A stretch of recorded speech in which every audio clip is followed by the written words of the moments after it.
Surely you can hear me.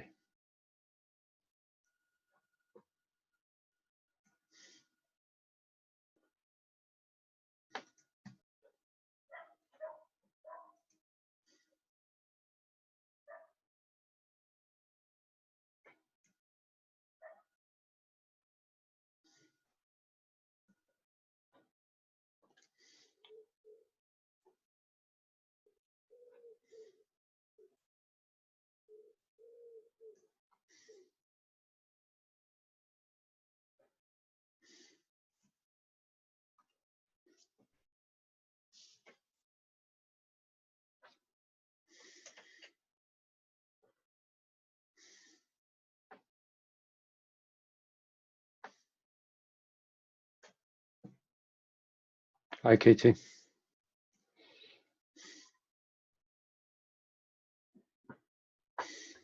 Hey, there we are.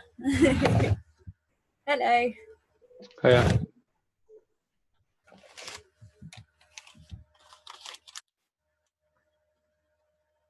Donald, Mm-hmm. that COVID seminar that you did for the last teaching weekend, I missed it. Is it up on Moodle anywhere?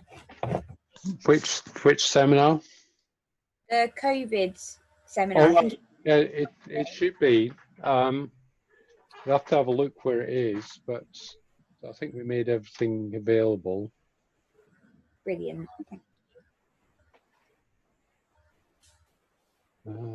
Right.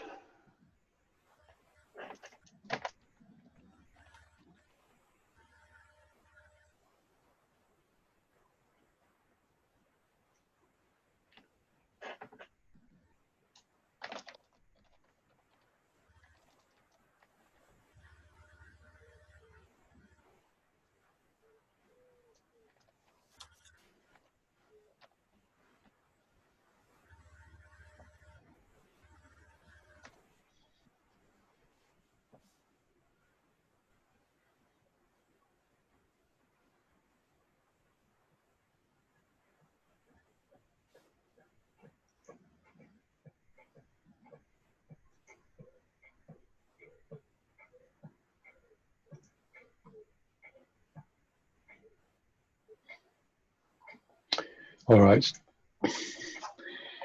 I keep forgetting to look at the waiting room. Oh.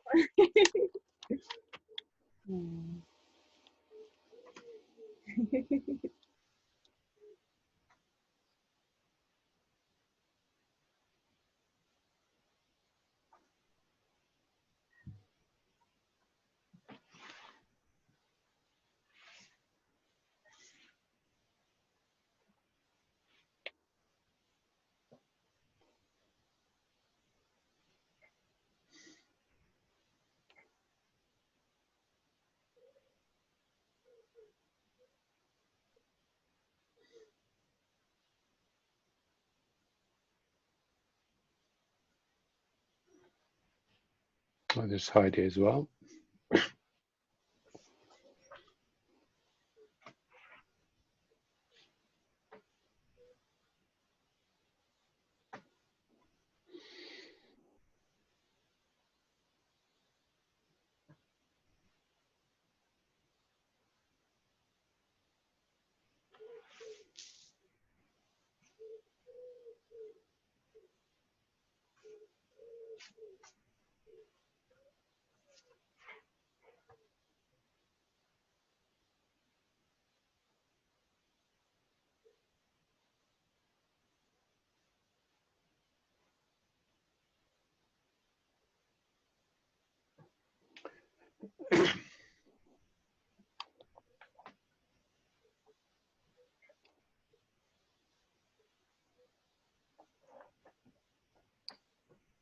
Donald, Mm-hmm. Abby says she's being asked for a password. Okay. Right.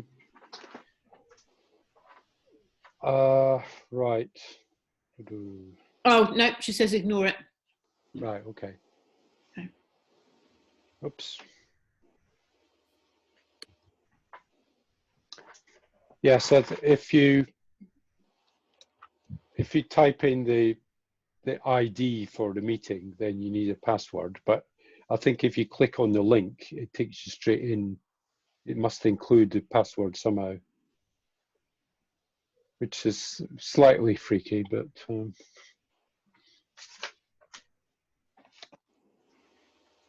right. Oh, right. 4 people waiting. Oh, Lulu. Hello, Ray.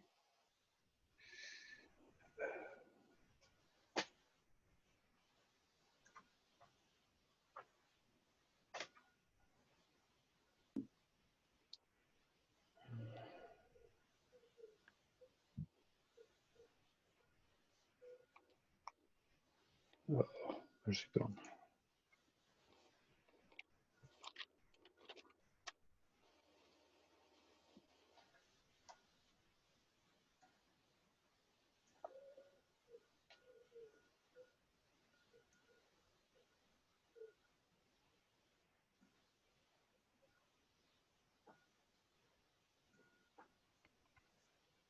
Oh, there's Letitia.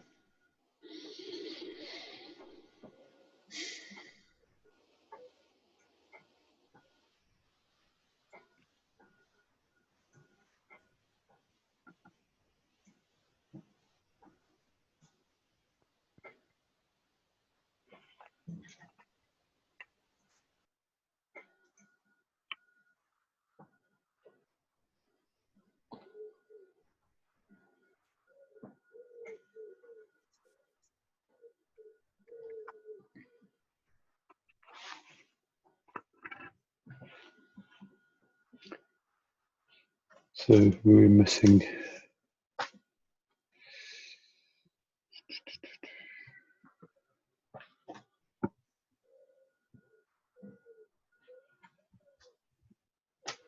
Claire and John, and I presume that Wahid is still poorly. Has anyone been in touch with Wahid?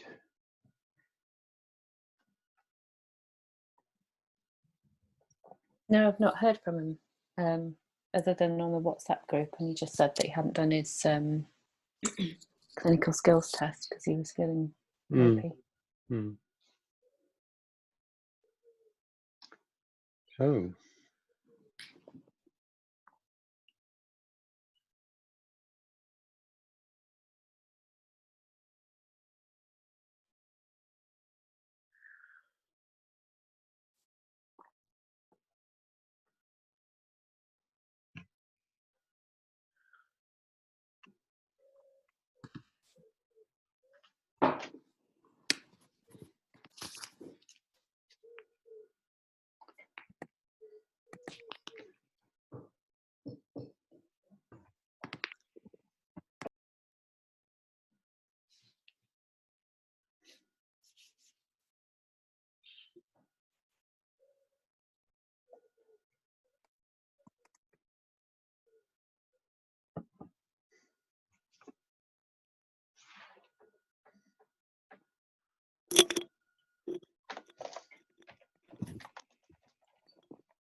Does anyone know somebody called Amber Wild?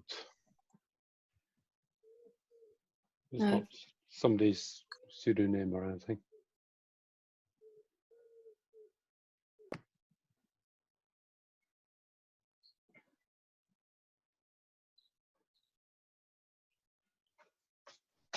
I just wondered if it was Claire trying to get in. Oh no, Claire's here. I'll let you in, haven't I? Just not took you off. Okay. Right.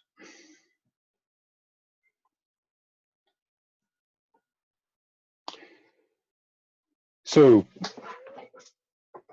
12 of you. Oh,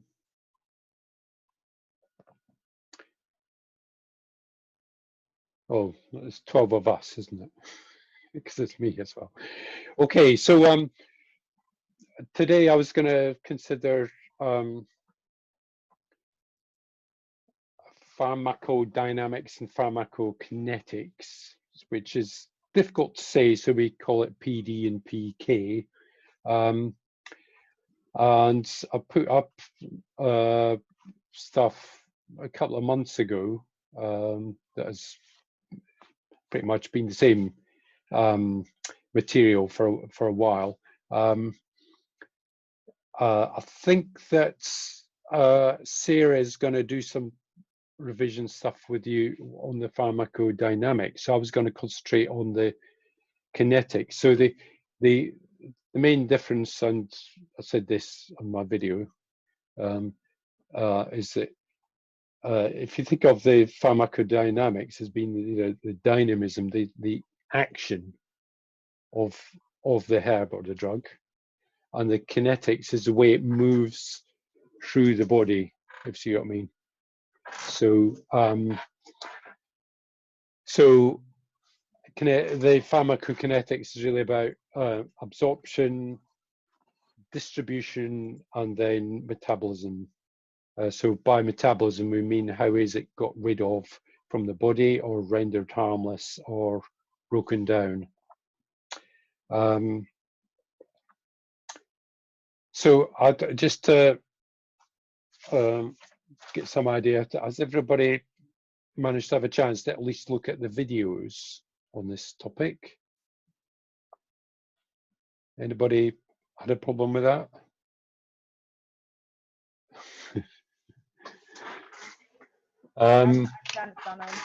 Sorry? I've not had a Latifa, chance to have a look. Yeah. have you not? Okay. No. Right, so you might have to look at that again. What about the handouts? Anybody managed to read the documents that went with the videos? I downloaded them. Downloaded them, right, okay. So you put them under your pillow and you absorbed it all by osmosis. That's right, yeah. Yes. Although strictly speaking, osmosis is about the movement of water. So if you absorb something by osmosis, it's kind of like it's reverse osmosis, if you like, because the water follows where the solutes go. So if you absorb the knowledge, then water will flow in to dissolve the knowledge, if you see what I mean. I think I could take that one too far.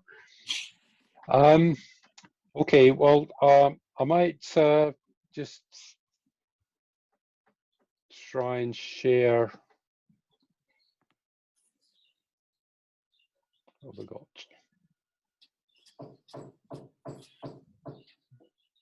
got? I suppose that the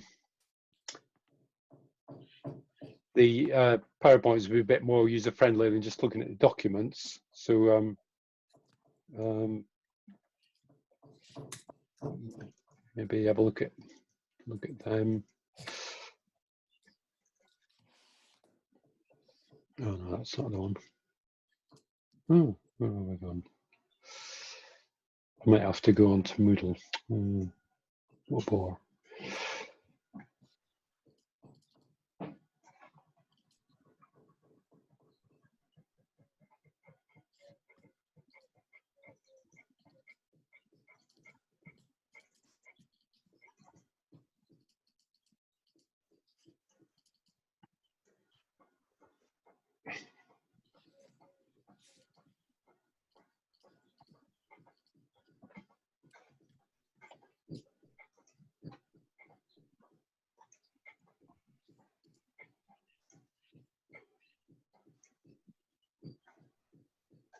So bear with me while I get these set up.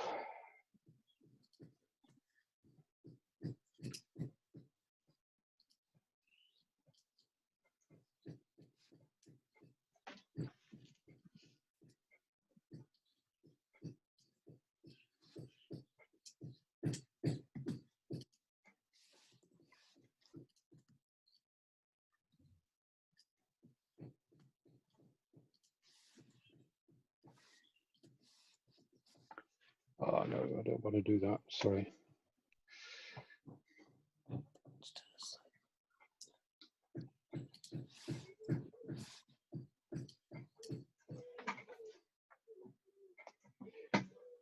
Right, sorry.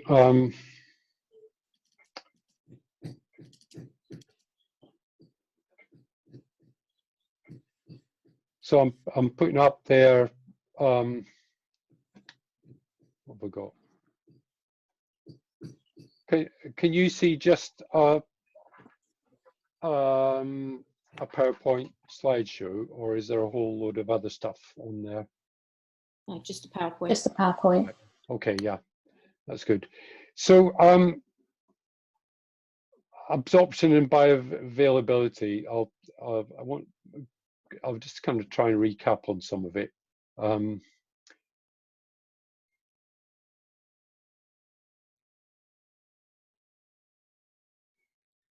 Oh, right, there must be another one. Yeah, so when we talk about oral dosing of something, giving it a medicine orally, we don't necessarily mean that it's absorbed in the mouth. It just means that that's been the mode of delivery, if you see what I mean. So really, most of the absorption happens lower down, but there might be some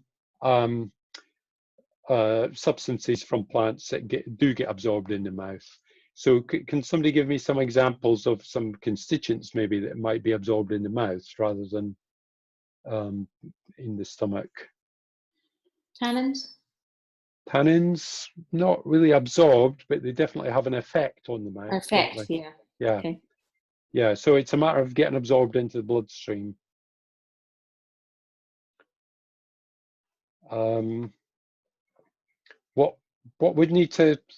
What needs to happen before something can get across a membrane? If you think about the different kinds of constituents you might have, so as between water soluble and fat soluble, which would be easier to absorb across a membrane.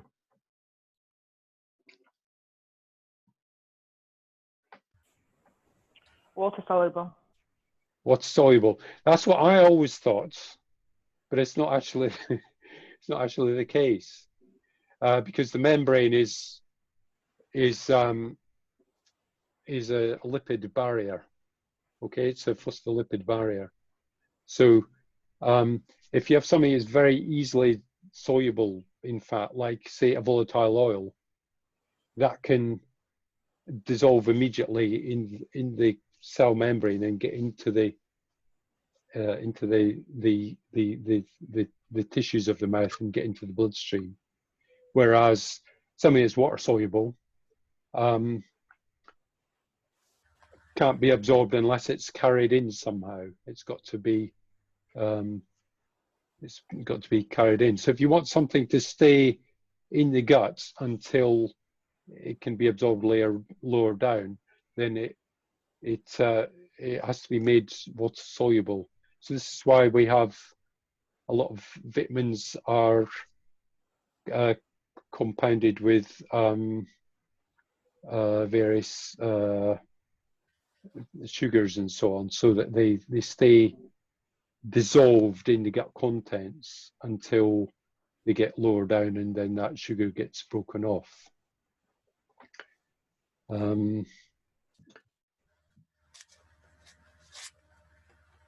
So I think I need to go back to an earlier slide. I don't know what's going on here.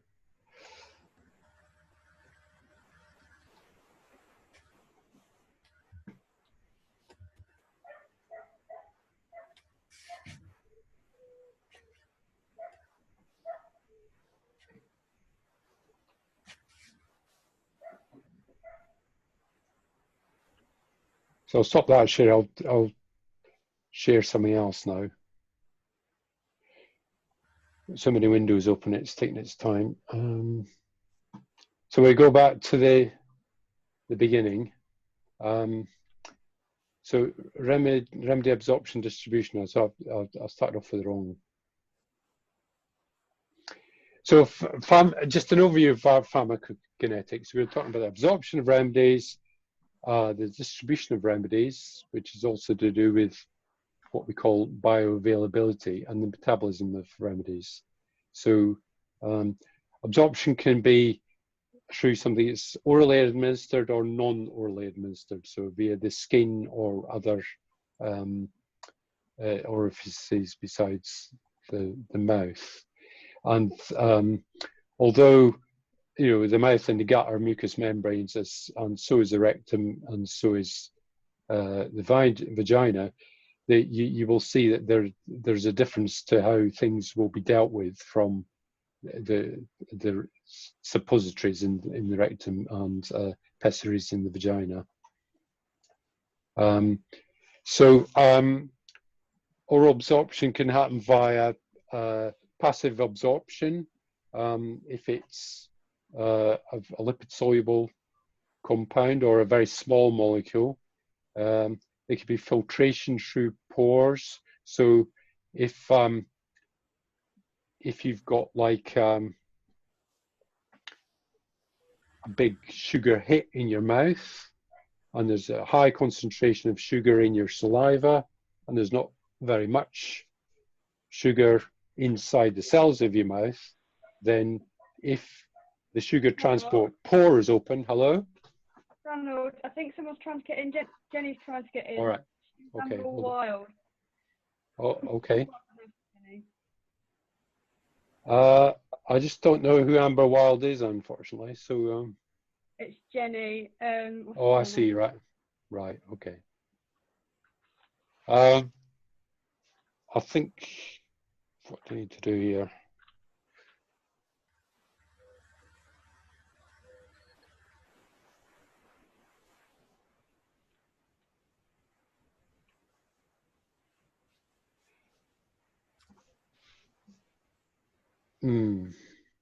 Tell you what, I'll stop. You can see I'm not as slick with this as I should be.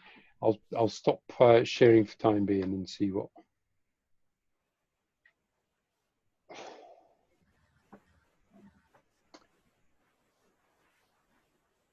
Can you? Yes, I asked Amber who she was. You see, so I didn't get a reply. So I was worried that it was an infiltrator, if you like. So I think if you're in contact with Jenny, if you ask her to try again to get in, and I will let her in this time.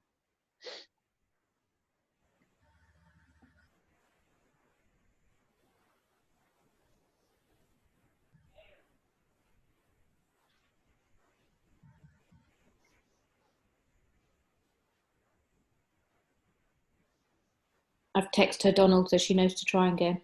Okay. Yeah.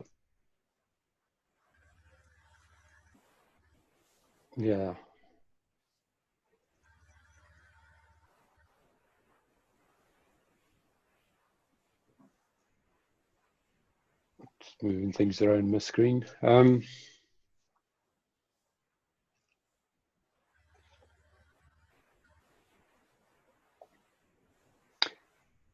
So you can have passive absorption, you can have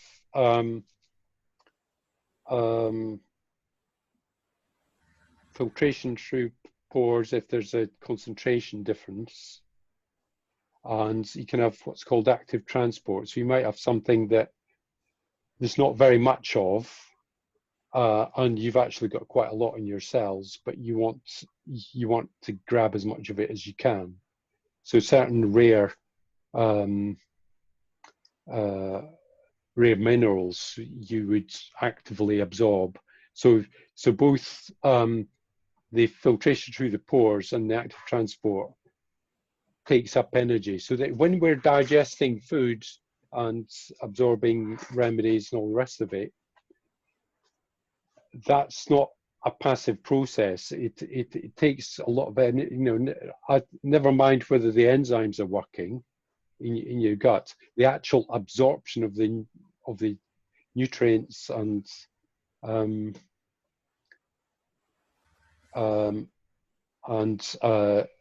constituents actually takes physical work for the body. So examples of things that can be passively absorbed straight away if flavonoids don't have a sugar attached, so they're not flavonoid glycosides, then they'll be absorbed straight in through the membranes. Coenzyme Q can also be absorbed like this, and simple phenol compounds. Now I know this is more going towards the phytochemistry, and the passive absorption would depend on the concentration difference. So it would be faster if there's a bigger concentration difference, and it will also depend on how soluble the substance is in lipid or fat.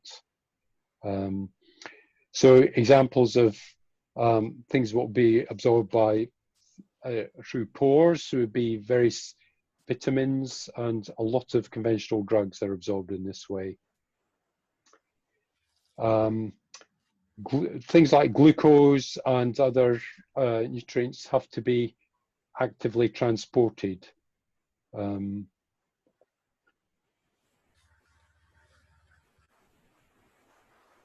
And in active transport, you've got these,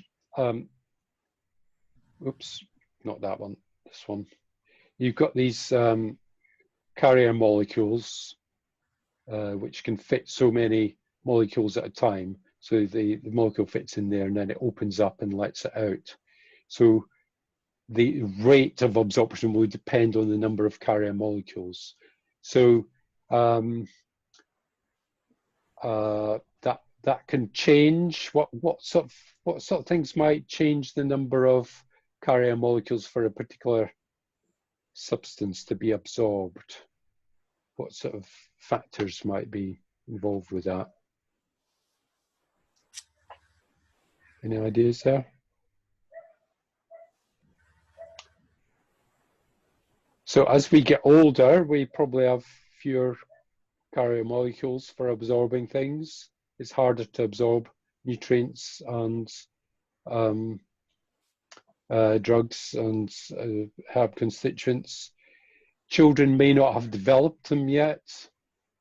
The other thing that can happen with active transport is that if you have a lot of something in the diet, then you probably develop carrier molecules to take it in.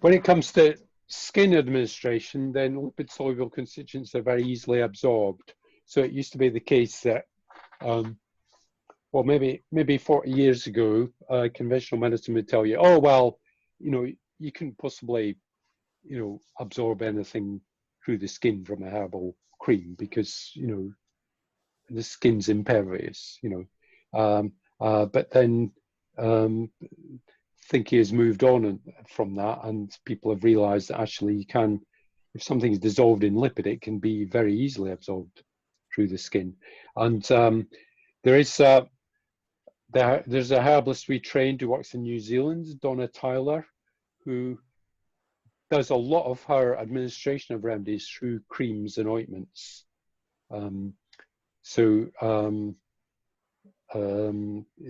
It'd be worth having a look at how she works. So that absorption rate will be increased by occlusion, so covering the application so that there's better chance of absorption. And if the skin is punctuated by sweat glands, hair follicles, or if there's injuries, then absorption is a lot quicker.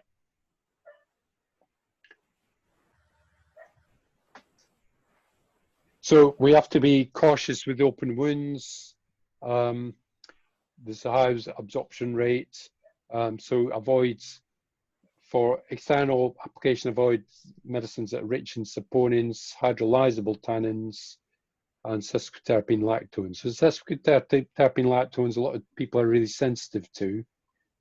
So some of these compounds that you get in the Asteraceae family. And the hydrolyzable tannins, unfortunately, they're hydrolyzed to substances which can be damaging to the liver. So if you get them straight into the bloodstream, then they'll get taken to the liver without any modification, and then the liver is trying to metabolize them and gets poisoned in the result. But you'd be talking about large amounts of them. So tannins generally absorbed. Sorry, Donald. Yeah. Sorry, I've got a message from Jenny again. She said it's still not working. She has to be fully invited again because she was removed previously. She has to be what? Fully invited again. Because All right. Okay.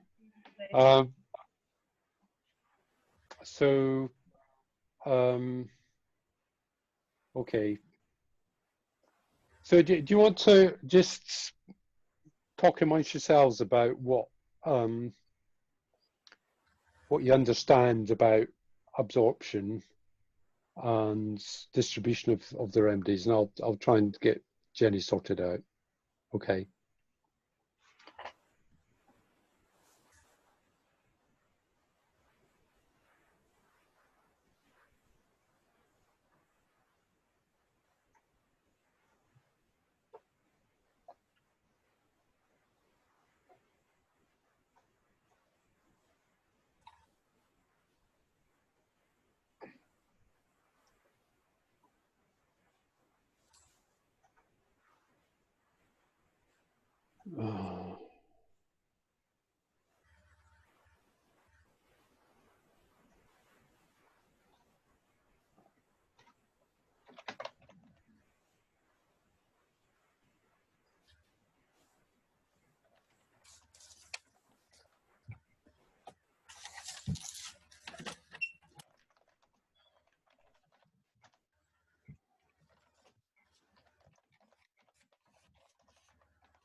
We're starting to run out of time on this session, so we'll have to close and then zoom in again.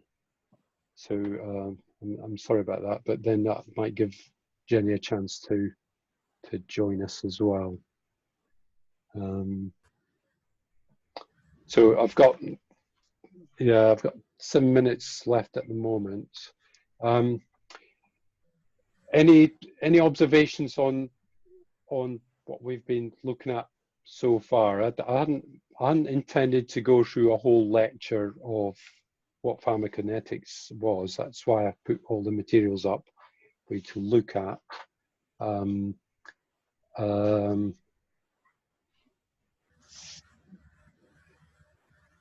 It's not kind of what has anybody got anything to say about this topic at all? Well, I think it's interesting what you were saying about the sesquiterpene lactones, Donald, and the skin given that calendula is obviously has a lot and is kind of synonymous with kind of skin healing. Yes, well, I think it's an issue when people are specifically sensitive to these things. So they, so I mean, there's something to be said, I suppose. I speak for myself. I quite often tend to be a bit cavalier about, oh well, yes, I've made you up this cream, you just slap it on, whatever.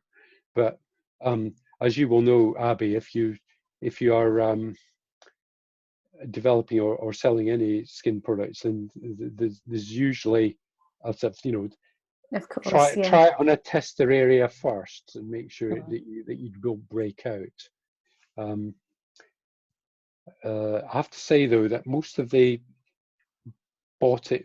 my bought-in ready-made creams from the hair practitioner suppliers, if you give them to patients, they find them far superior to most of the ordinary high street creams that you might find. I remember making up a cream for a patient who had quite advanced type 2 diabetes, to the extent that she'd already lost one leg. She was getting ulcers on the other leg, and she didn't want to lose that one as well. So I made her up a cream to try and, sort of keep it disinfected and just to encourage the health of the tissues. And her daughters just kept pinching the cream to use the face cream, which she was a bit annoyed about.